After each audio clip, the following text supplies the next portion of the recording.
So last class में हम लोगों ने बॉयल्स लॉ के ग्राफ लर्न किए थे या ड्रॉ करने सीखे थे। अभी चार्ल्स लॉ का ग्राफ बनाना शुरू कर रहे हैं। तो चार्ल्स लॉ आपको याद है, Charles law is volume proportional to temperature at constant pressure and moles, right. तो अगर इसका फॉर्मूला लिखेंगे तो ये आ जाएगा V इक्वल टू NR/P/T। ये फॉर्म बनेगा चार्ल्स लॉ के लिए। इसमें NR/P हमारे लिए कांस्टेंट है, ठीक है। यहाँ पे NR/P जो है वो कांस्टेंट है, मतलब इस ग्राफ को जब भी ड्रॉ करेंगे तो NR/P को हम लोग कांस्टेंट की तरह ट्रीट करेंगे। तो NR/P is constant over here. अब एक एक करके प्लॉट करना शुरू करो। सबसे पहले वॉल्यूम अगेंस्ट टेम्परेचर प्लॉट कर रहे हैं, and temperature in a scale of Kelvin. Volume against temperature plot करेंगे तो ये y equal to mx form बन रहा है। तो straight line passing through origin आएगा। मैंने आपसे बोला था कि स्टार्टिंग में ओरिजिन वाला प्लॉट पता नहीं होता तो डॉटेड लाइन बना देते हैं, ऐसे हमारी स्ट्रेट लाइन ग्राफ आएगी। इस लाइन की अगर स्लोप कभी भी लिखनी पड़ेगी तो slope will be equal to NR/P। y equal to mx वाला फॉर्म बन रहा है। इसी प्लॉट को अगर हम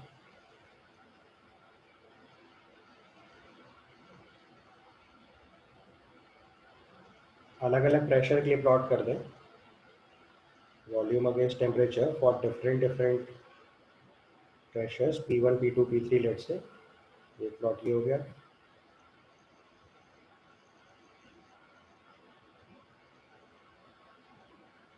जैसे आपने तीन अलग अलग प्रेशर्स के लिए प्लॉट कर दिए। Let's say this is for pressure P1, this is for pressure P2, this is for pressure P3। तो P1 P2 और P3 के रिलेशंस के लिए क्या कॉन्सेप्ट बताया था, पहले आप एक डॉटेड लाइन ड्रॉ करो parallel to y axis, right.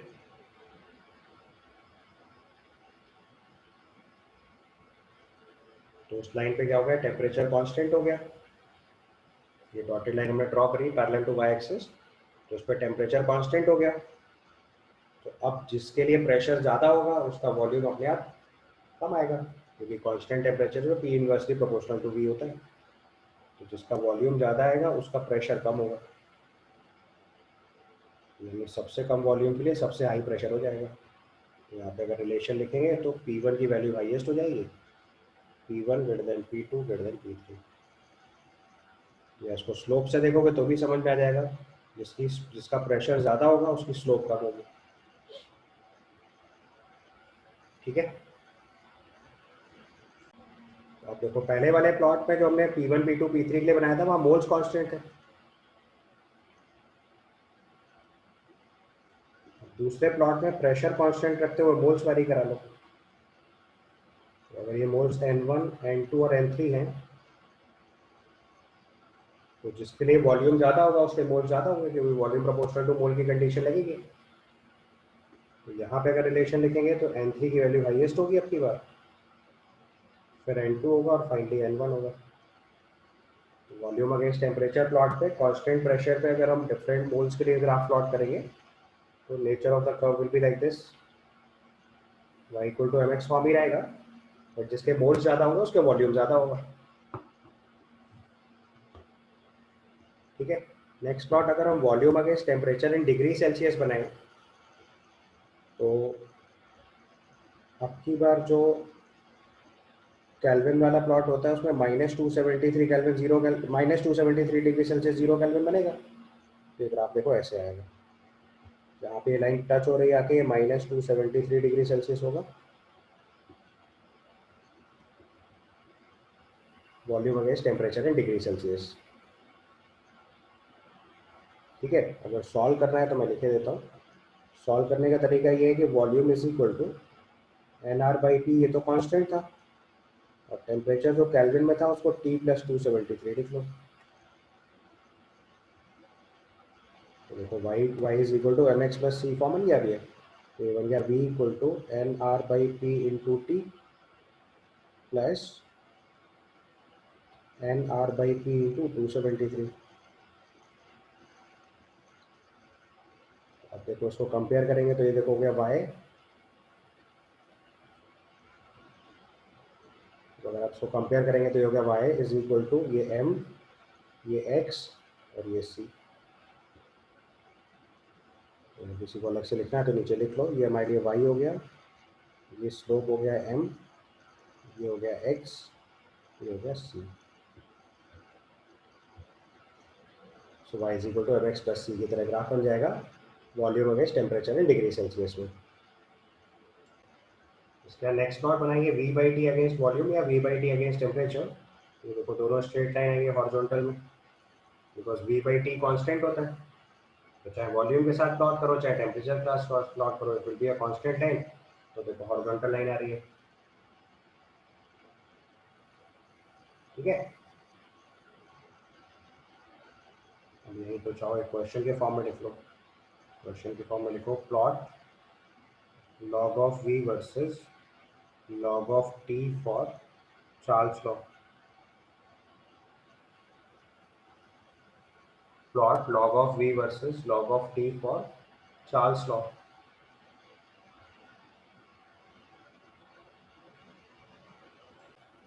देखो log of v versus log of t plot करना है तो पहले इक्वेशन लिखो। हमारी इक्वेशन क्या है, v equal to N R by P into T. अब दोनों तरफ log अप्लाई करो। If you apply on log on both the sides, it will be log of v equal to log of nr by p plus log t।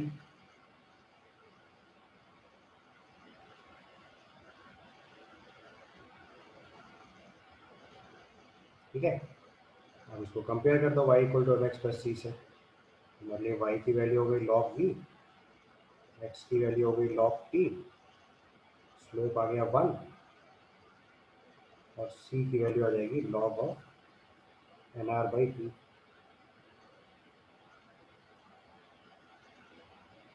बस graph बना दो फटाफट इसका, y equal to M X plus C form यानी straight line graph आएगा।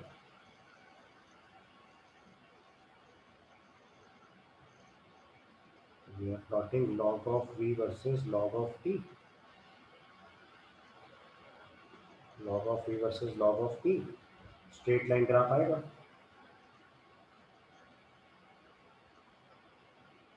Slope कितनी होगी इसकी 45 डिग्री। ये लाइन कभी ड्रॉ करनी पड़ेगी कि कितना इसका एंगल है एक्स एक्सिस के साथ, ये एंगल 45 डिग्री आएगा बिकॉज स्लोप कितनी है 1 1045 1 होता है, 1045 डिग्री इज 1। इंटरसेप्ट लिखोगे ये वैल्यू कितनी आएगी log of N R by P. Intercept बनेगा log of N R by P और स्लोप आएगी 1045 इज 1, तो एंगल विल बी 45 डिग्री। और y एक्सिस इंटरसेप्ट जो बनेगा that will be log of N R by P. log v versus log t का plot कर रहे हैं हम लोग, ठीक है क्लियर। अब बिल्कुल आइडेंटिकली हम सारे ग्राफ गैलिसियस लॉ के लिए बना सकते हैं, क्योंकि जहाँ वॉल्यूम आ रहा है बस वहाँ प्रेशर कर लो। अब देखो जैसे हमने चार्ल्स लॉ के लिए प्लॉट किया है बिल्कुल वैसे ही गैलिसियस लॉ प्लॉट कर सकते हैं। यहाँ प्रेशर प्रोपोर्शनल टू टेम्परेचर हो जाएगा at constant volume and moles, तो P की जगह N R by V into T लिख सकते हैं। तो यहाँ पे एन आर बाई वी जो है वो कांस्टेंट हो जाएगा, तो प्रेशर अगेंस्ट टेम्परेचर प्लॉट बनाएंगे तो उसकी स्लोप आ जाएगी log of N R by V, Y equal to M X form. फिर अलग अलग वॉल्यूम V1 V2 V3 के लिए प्लॉट करेंगे, वही कांस्टेंट टेम्परेचर पे जिसका वॉल्यूम ज़्यादा होगा उसका प्रेशर कम होगा, और प्रेशर का मतलब वॉल्यूम ज़्यादा, तो यहाँ V1 सबसे बड़ी वैल्यू हो जाएगी V1 V2 V3 at constant मोल। और अब वॉल्यूम कांस्टेंट रखते हुए नंबर ऑफ मोल्स के साथ बनाएंगे तो जिसके मोल ज़्यादा होंगे उसका प्रेशर ज़्यादा होगा, तो N3 greater than N2 greater than N1 आएगा। Pressure against temperature in degree Celsius plot करेंगे तो -273 पे ये वैल्यू 0 बनेगी। P equal to N R by V into T plus 273 लिखेंगे और दोनों पार्ट को अलग अलग कर लेंगे, तो यहाँ से हमारा ये चीज़ प्रेशर के फॉर्म में कन्वर्ट कर लो, तो ये इक्वेशन बन जाएगी P equal to N R by V into T plus, तो यहाँ पे पी वाई हो गया, N R by V slope हो गया, टी एक्स हो गया, और N R by V into 273 जो है हमारे लिए सी की वैल्यू होगी। Y equal to M X plus C form आ जाएगा प्रेशर अगेंस्ट टेम्परेचर प्लॉट में। फिर यही P by T versus V बनाओगे या P by T versus T बनाओगे तो पी बाई टी यहाँ कॉन्स्टेंट होता है एन आर बाई वी, तो दोनों हॉरिजॉन्टल लाइन्स आएंगी। और बाद में log P versus log T का ग्राफ बनाते हैं अगर हम गैलिसेक्स लॉ के लिए, तो यहाँ से P equal to N R by V into T लिखेंगे पहले, दोनों तरफ लॉग अप्लाई करो, log P equal to log of N R by V plus log T, Y की जगह लॉग P, एक्स की जगह लॉग टी, स्लोप 1, और C की जगह log of N R by V आएगा। तो log P versus log T बनाएंगे तो 1045 डिग्री सेल्सियस 1045 डिग्री से स्लोप आएगी 1 और इंटरसेप्ट आएगा log of N R by V. ठीक है, next we plot for Avogadro's law. Avogadro's law में क्या होता है, वॉल्यूम प्रोपोर्शनल टू मोल्स होता है at constant pressure and temperature. Avogadro's law is volume proportional to moles at constant pressure and temperature. तो अगर इसको इक्वेशन के फॉर्म में लिखेंगे तो ये आ जाएगा V equal to R T by P into N, ऐसे लिखेंगे V equal to R T by P into N, और यहाँ पे आर टी बाई पी जो है वो कांस्टेंट है।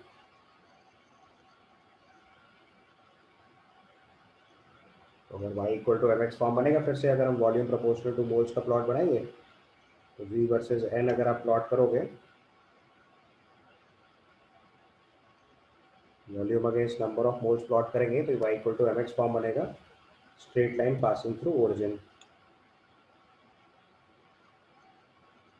और उस लाइन का अगर स्लोप लिखेंगे अब की बार, ये आएगा are T by P, slope will B are T by P.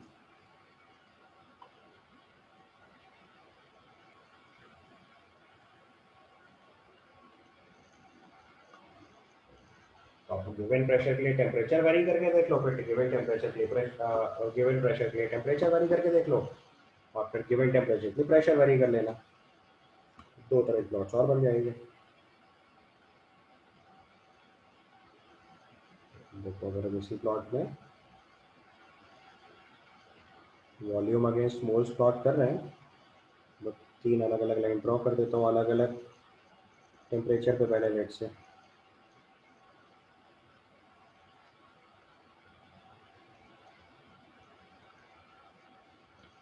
This is at temperature T1, this is at temperature T2, this is at temperature T3 at constant pressure.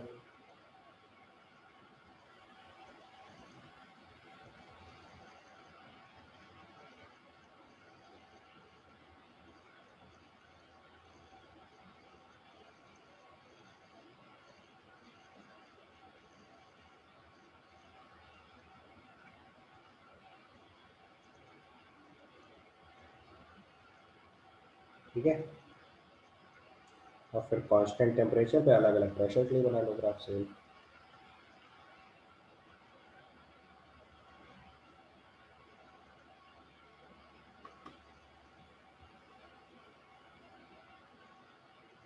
उसके बाद आप इसमें T1 T2 T3 और P1 P2 P3 compare करके देख लो।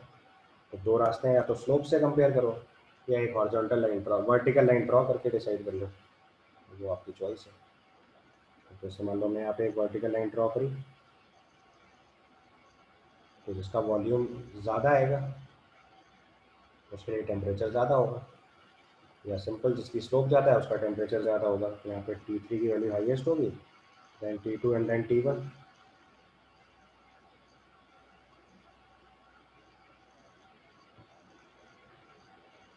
Right. और ये चीज़ प्रेशर के साथ देखोगे तो उल्टा है, आर टी बाई पी है, तो जिसका पी ज़्यादा होगा उसकी स्लोप कम होगी।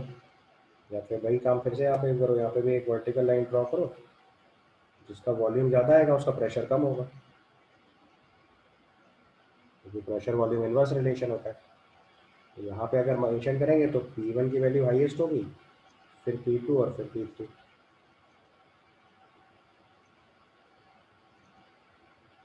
समझ आया concept?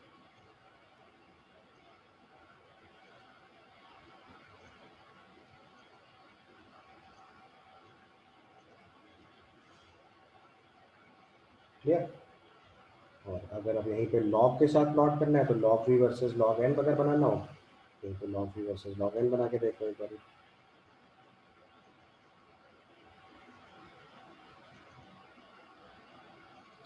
Log V versus log N बना के देखो।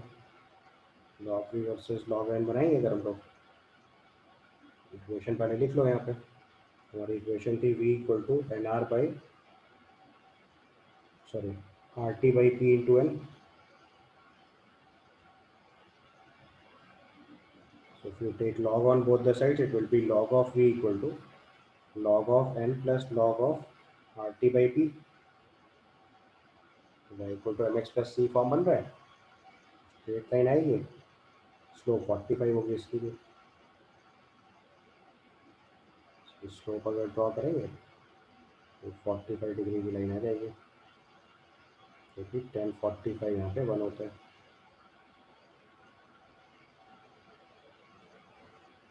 इंटरसेप्ट लिखोगे अगर तो log of RT by P आ जाएगा। तो थोड़ा कंपेयर करके देख लो ग्राफ को।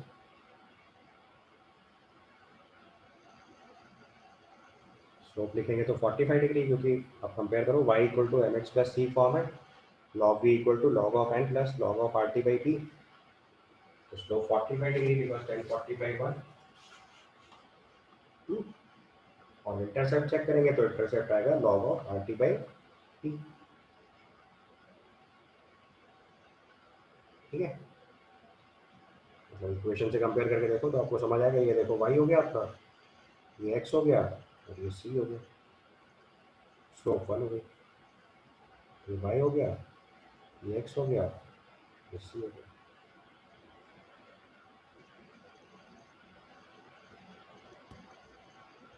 ठीक है, स्लोप इसकी बना देंगे। ओके, यहाँ तक तो ऐसे आप कोई भी प्लॉट बना सकते हैं। अब यहीं पे बस एक पॉइंट और नोट बना के लिख लो।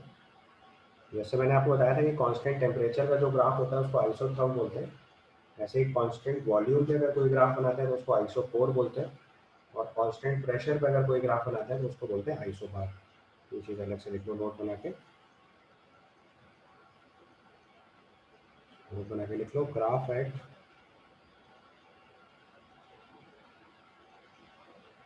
Constant volume is referred as isocore, and graph at constant volume is referred as isocore। अभी इसकी बहुत यूटिलिटी नहीं है, बट जब हम लोग इसको अभी थर्मोडायनेमिक्स से सीखेंगे तभी बहुत काम की बात हो जाएगी। दूसरी बात लिखनी है, graph at constant pressure is referred as isobars. जैसे कांस्टेंट टेम्परेचर बताया था आइसोथर्म्स, वैसे ही आइसोकोर्स और आइसोबार्स होते हैं।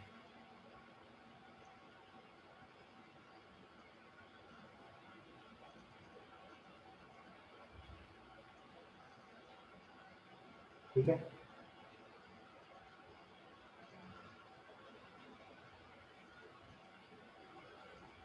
ये सिंपली आइसोबार लिखोगे। तो कांस्टेंट वॉल्यूम का जो ग्राफ होता है that is isochore, constant pressure का ग्राफ जो होता है दैट इज आइसोबार। तो आप देखो आइडियल गैस इक्वेशंस के जो कुछ प्रॉब्लम्स हैं उनको मैं क्लासीफाई करके थोड़ा सिखा रहा हूँ आपको, क्योंकि उसमें अलग अलग टाइप के क्वेश्चंस आते हैं। तो उसमें सबसे पहला केस लिखना है problems related to open container, मतलब ये सिर्फ सवाल करने के कॉन्सेप्ट्स हैं। पहला टाइटल लिखना है problems related to open container.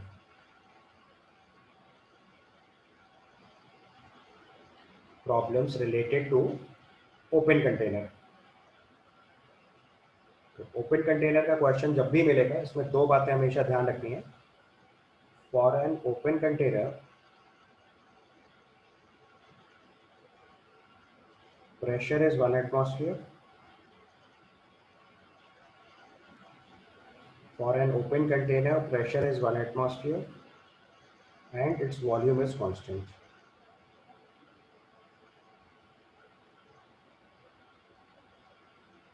तो आपको जब भी कभी ओपन कंटेनर मिलेगा उसको डील करने के लिए आपको क्या करना है, प्रेशर हमेशा 1 एटमॉस्फेयर लेना है और वॉल्यूम इसका हमेशा कांस्टेंट मान के चलना है। ठीक है, आप क्वेश्चन से सिखा रहा हूँ आपको इस चीज़ को। तो एक क्वेश्चन लिखो सीधे, मतलब ये तो कॉन्सेप्ट हो गया जो आपको क्वेश्चन सॉल्व करने के लिए यूज़ करना है। मतलब ये कीवर्ड है, चाहो तो उसको बॉक्स में डाल लो आपका, क्योंकि ये इंपॉर्टेंट कॉन्सेप्ट है जिससे हम सवाल सॉल्व करेंगे। जहाँ कहीं भी ओपन कंटेनर का सवाल मिलेगा तो आपको दो बातें दिमाग में सेट करके रखनी है, प्रेशर 1 atm और वॉल्यूम कांस्टेंट। क्वेश्चन लिखो तो आपको कॉन्सेप्ट समझ आएगा। So write down a question, write down what fraction of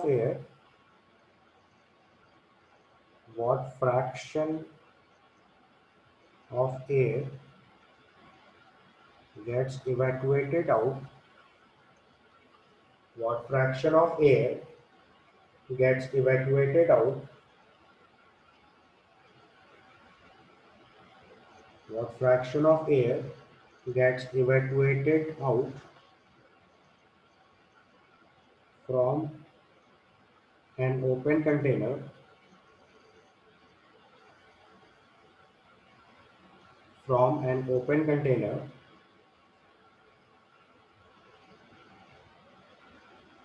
when it is heated from 27 degrees Celsius to 127 degrees Celsius. What fraction of air gets evacuated out from an open container when it is heated from 27 degrees Celsius to 127 degrees Celsius? ठीक है, करो solve. देखो पहली बात ध्यान रखनी है कि यहाँ पे बॉयल्स लॉ या चार्ल्स लॉ अप्लाई नहीं होगा, क्योंकि गैस इवैक्यूएटेड आउट पूछा गया है। और मैंने आपको पहली कंडीशन बताई थी कि बॉयल्स लॉ और चार्ल्स लॉ या रेल्सवर्थ लॉ के केस में जो मोल्स ऑफ गैस है वो कांस्टेंट होना चाहिए, अमाउंट ऑफ गैस कांस्टेंट होना चाहिए। तो अगर गैस बाहर निकल रही है तो उसका मतलब वो लॉ अप्लाई नहीं कर सकते। तो डील कैसे करना है, पीवी कांस्टेंट है इसका। तो अगर पीवी कांस्टेंट है तो उसका मतलब N1T1 इक्वल टू N2T2 लिख सकते हैं, since PV is equal to constant है। कैसे पता चला, क्योंकि ओपन कंटेनर है, प्रेशर 1 एटमॉस्फेयर है, वॉल्यूम कांस्टेंट है, तो पीवी की वैल्यू कांस्टेंट हो गई। सो N1T1 इक्वल टू N2T2 हो गया डिफॉल्ट। बस अब अगर हम इनिशियली एन नॉट है moles, let initially moles are N naught and temperature is 300 Kelvin, और finally moles are N1 and temperature is 400 Kelvin। यहाँ पे अगर हम फॉर्मूला लगाएंगे तो it is N naught into 300 is equal to N1 into 400। यहाँ से सिंप्लीफाई करोगे तो N1 बाई एन नॉट आ जाएगा 3/4।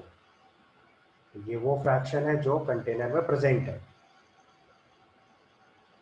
N naught into 300, N1T1 equal to N2 screen बहुत स्लो चल रही है। N1T1 इक्वल टू N2T2 लिख रहे हैं, so N naught into 300 will be equal to N1 into 400। और फिर उसको सिंप्लीफाई करेंगे तो N1 बाई एन नॉट की वैल्यू क्या लिखेंगे, 3/4। तो ये वो फ्रैक्शन है जो कंटेनर में प्रेजेंट है। तो इवैक्यूएटेड आउट कितना हुआ, 1/4। इसका आंसर हो जाएगा fraction of air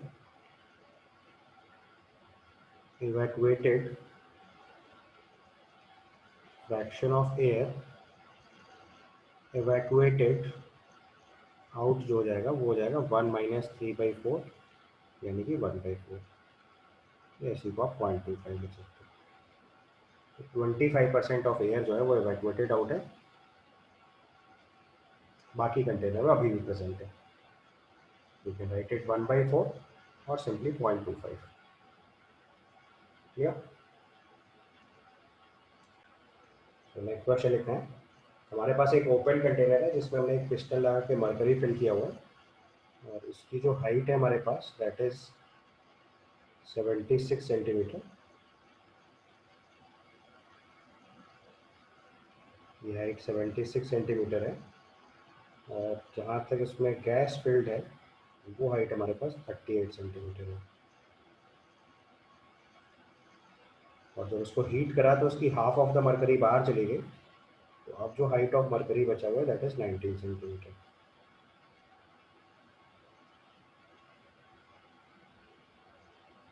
okay, sir एक बार एक्सप्लेन कर दीजिए फिर से। क्वेश्चन लिख रहा हूँ, पहले आप डायग्राम बनाओ। अभी क्वेश्चन लिखना है, तो मैंने तो सिर्फ डायग्राम बनाया आपके लिए। एक कंटेनर है जिसमें एक बीच में पिस्टन लगा हुआ है, अपर हाफ में मरकरी फिल कर रखी है, लोअर हाफ में गैस है। वेसल की हाइट जो है वो 76 सेंटीमीटर है। गैस जहाँ तक भरी है वो 38 सेंटीमीटर है, मतलब हाफ गैस है और हाफ मरकरी है। इसको हीट करा तो उसकी हाफ ऑफ द मरकरी बाहर चली गई, तो अब मरकरी हाइट 19 सेंटीमीटर बचा हुआ है। इनिशियली टेम्परेचर 27 डिग्री सेल्सियस था, फाइनली टी डिग्री सेल्सियस है। पहले आप ड्रॉ कर लो फिर क्वेश्चन लिखो। Now write down the question. An open container filled with mercury above gas. An open container filled with mercury above gas using massless frictionless piston. Using massless frictionless piston at 27 degrees Celsius as shown. An open container filled with mercury above gas using massless frictionless piston at 27 degrees Celsius as shown is heated till T degrees Celsius. Is heated till T degrees Celsius so that half of the mercury have gone out of the container. So that half of the mercury have gone out of the container. Find T. तो आप देखो इसमें initial और final condition में pressure, volume, temperature, मोल लिख डालो, आप फटाफट अभी सॉल्व हो जाएगा क्वेश्चन। तो देखो अगर हम सबसे पहले इनिशियल कंडीशन लिखें, इनिशियल कंडीशन में देखो प्रेशर कितना होगा, 1 एटमॉस्फेयर को एयर की वजह से लग रहा है, प्लस कितनी हाइट है मरकरी की, 38 centimetre. All know that 1 atmosphere है 76 सेंटीमीटर ऑफ मरकरी, तो 38 सेंटीमीटर मतलब हाफ एटमॉस्फेयर, ये 1.5 एटीएम हो गया। ये समझ में आया कैसे? Since 76 centimetre mercury is 1 ATM, तो एयर का 1 एटमॉस्फेयर तो लग ही रहा है, और मरकरी हाइट कितनी है जो वैसे गैस के ऊपर फील्ड है, 38 सेंटीमीटर। 38 सेंटीमीटर मतलब हाफ एटमॉस्फेयर। ठीक है, अब वॉल्यूम ऑफ गैस लिखेंगे तो वी नॉट बाई 2 है, क्योंकि volume of container V naught assume कर लो। Volume of container is V naught, तो आधे में गैस भरी हुई है, आधे में मरकरी भरी हुई है, तो गैस का वॉल्यूम कितना है, वी नॉट बाई 2। ठीक है, फिर टेम्परेचर कितना है इस प्रोसेस का, 27 डिग्री सेल्सियस, उसमें 273 ऐड करो तो ये 300 केल्विन हो गया। Number of moles and not मान लो, क्योंकि मोल्स तो लीक नहीं कर रहे। ये आपकी इनिशियल कंडीशन हो गई सब। अब इसकी फाइनल कंडीशन लिख लो। फाइनल कंडीशन में प्रेशर देखो कितना हो रहा है, 1 एटीएम। एयर वाला तो फिक्स्ड है वो तो अभी भी, बट अब मरकरी की हाइट कितनी बची है, 19 सेंटीमीटर। तो 19 सेंटीमीटर मतलब 0.25 एटीएम, 19 बाई 76 लिख लो, तो ये प्रेशर हो गया 1.25 एटीएम।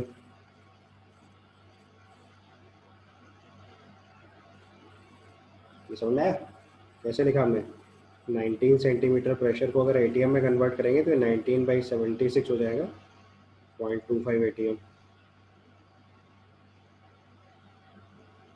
ठीक है, अच्छा वॉल्यूम ऑफ कंटेनर V2 लिखेंगे तो अभी कितना हो गया, 3V0/4,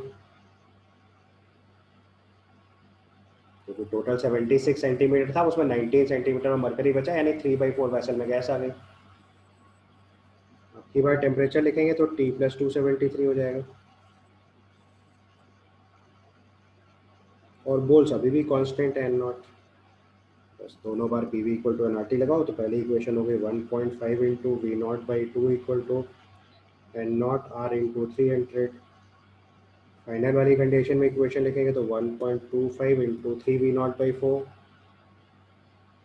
is equal to n0 r into t plus 273। दोनों के इक्वेशंस का रेशियो ले लो, आपका क्वेश्चन सॉल्व हो जाएगा।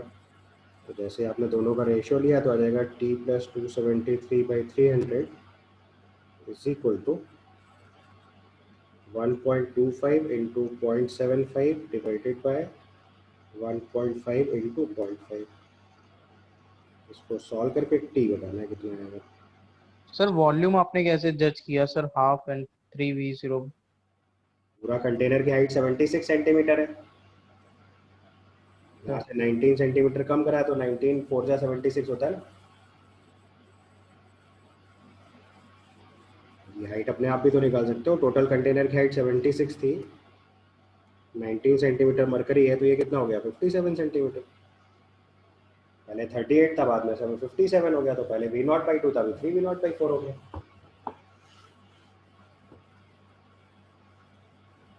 ठीक है, बस यहाँ से सॉल्व करके टी बताना है कितना आ रहा है। इसको सॉल्व करेंगे तो ये 102 डिग्री सेल्सियस आना चाहिए मेरे हिसाब से।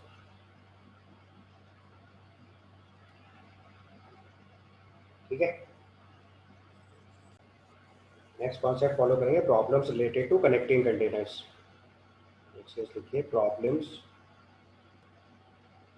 रिलेटेड टू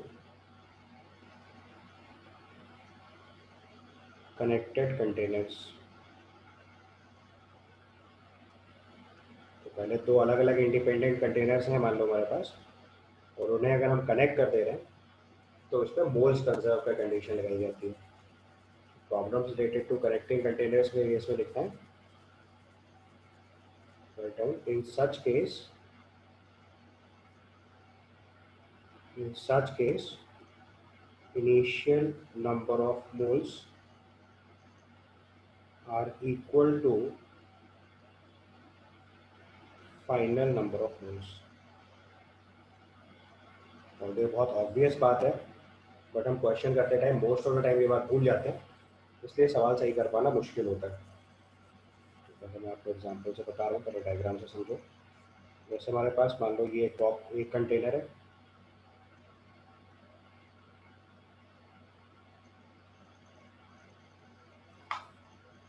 फिर इससे एक दूसरा कंटेनर कनेक्ट कर रहा है। तो जैसे ही आपने दो कंटेनर्स को कनेक्ट करा तो उनके initial mole equal to final mole कर देते हैं। एक कंडीशन ही अप्लाई करी जाती है, initial moles are equal to the final number of moles, एक ही condition, and pressure in both the vessels is same. Pressure in both containers is same.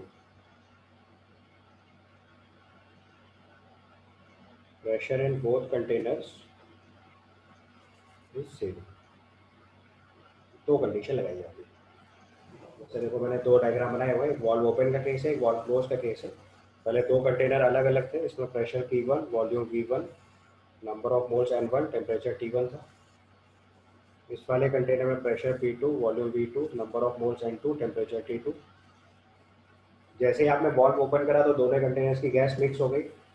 अब दोनों कंटेनर में प्रेशर सेम आएगा, यहाँ P0, यहाँ भी P0। एक कंडीशन, इस कंटेनर का वॉल्यूम V1 था वो वही रहेगा, इस कंटेनर का वॉल्यूम V2 था वो वही रहेगा। अब टेम्परेचर हम कुछ भी रख सकते हैं, सेम भी रख सकते हैं, डिफरेंट भी रख सकते हैं, वो क्वेश्चन के हिसाब से वरी करेगा। यहाँ पर टेम्परेचर T1 डैश एज्यूम कर लेते हैं, या T3 T4 एज्यूम कर लेते हैं सॉल्व करने के लिए। तो अब इस कंटेनर का टेम्परेचर T3 हो गया, इसलिए T4 हो गया, और यहाँ पे नंबर ऑफ मोल्स अब कुछ N3 हो गया और यहाँ कुछ N4 हो गया। नंबर ऑफ मोल्स पहले जितने बचेंगे नहीं बचेंगे नहीं पता, क्योंकि गैसेस मिक्स हो गई हैं। तो दो क्लॉज लगाते हैं, पहला जो प्रेशर है दोनों कंटेनर वो P0 हो गया, और दूसरा मोल्स कंजर्व रखते हैं, यानी कि N1 प्लस N2, क्योंकि गैस मिक्स हुई है केवल, लीक नहीं हुई है। तो N1 plus N2 is equal to N3 plus N4। ये इक्वेशन बस याद रखनी है। नॉर्मली हम ये इक्वेशन अप्लाई करना भूल जाते हैं, तो क्वेश्चन में वेरिएबल ज़्यादा हो जाता है और इक्वेशन शॉर्ट हो जाती है, तो सॉल्व करना मुश्किल काम हो जाता है। सर एक बार रिपीट कर देंगे सर, आपकी वॉइस नहीं आ रही। मैंने कहा इस क्वेश्चन को जल्दी सॉल्व करने के लिए N1 plus N2 equal to N3 plus N4 की कंडीशन लगाते हैं। Initially pressure P1, volume V1, moles N1, temperature T1 है। दूसरे कंटेनर में P2, V2, N2, T2 है। आपने जैसे ही वॉल्व ओपन करा तो प्रेशर दोनों एंड पे सेम रहेगा, that is P0। Volume V1, V2 container के फिक्स्ड है, टेम्परेचर चेंज भी हो सकता है, सेम भी हो सकता है, वो क्वेश्चन के हिसाब से देखना है। तो हमने अभी अलग वाला केस ले लिया, मैंने सबसे वेरिएबल केस लिया है T3 T4, और वॉल्व ओपन होने से दोनों कंटेनर्स की गैस मिक्स हो जाएगी। तो मोल्स के बारे में भी नहीं पता, तो पहले कंटेनर में मोल्स N3 मान लिए, दूसरे में N4 मान लिए, लेकिन number of moles total constant रहने वाले हैं। सो N1 + N2 = N3 + N4 की कंडीशन लगेगी। ठीक है, इसमें पहले वॉल्व क्लोज्ड है, फिर वॉल्व ओपन है, मैंने उल्टा लिख दिया है, सही कर लीजिए। यहाँ पे ये वॉल्व क्लोज्ड है और ये वॉल्व ओपन है। तो पहले दोनों कंटेनर अलग अलग थे, फिर वॉल्व ओपन करके दोनों को कंटेनर को कनेक्ट कर दिया गया। ठीक है, अब प्रेशर का चेंज आया। हाँ, अब यहाँ से N1 + N2 = N3 + N4 की कंडीशन लगानी है, और आप PV = nRT लगा लो बस फटाफट। तो आप N1 + N2 = N3 + N4 कर दो, आपका क्वेश्चन सॉल्व हो जाएगा।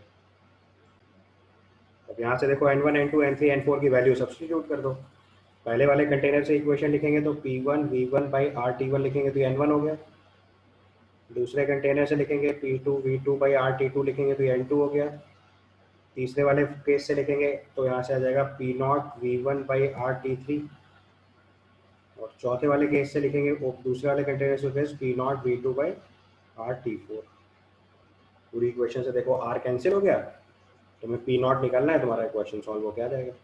अगर यहाँ से फाइनल प्रेशर लिखना है P0, तो P0 की वैल्यू लिखेंगे P1 V1/T1 + P2 V2/T2 done. This divided by, अब देखो P0 तो कॉमन कर लिया हमने, तो इस पर डिवाइड करेंगे तो ये वैल्यू आ जाएगी V1/T3 + V2/T4।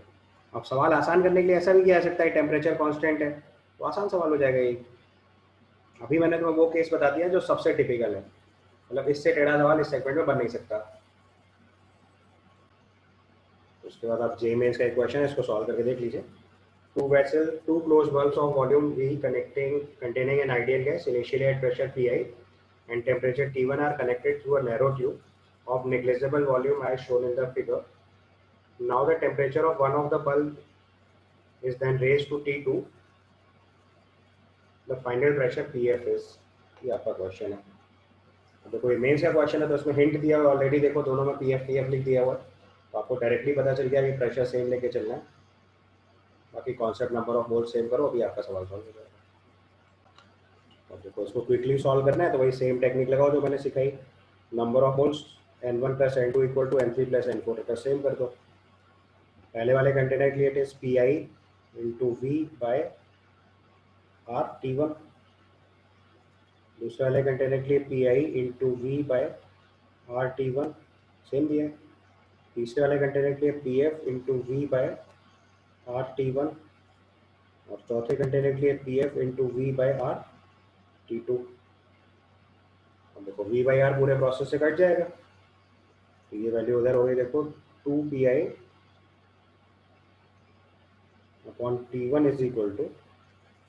= यहाँ से PF कॉमन करेंगे, वैल्यू आ जाएगी 1/T1 + 1/T2। ठीक है, बस एलसीएम लेके यहाँ से सॉल्व करो, तो PF की वैल्यू आ जाएगी 2 टाइम्स Pi × T2/T1 + T2। ये आपका आंसर हो गया।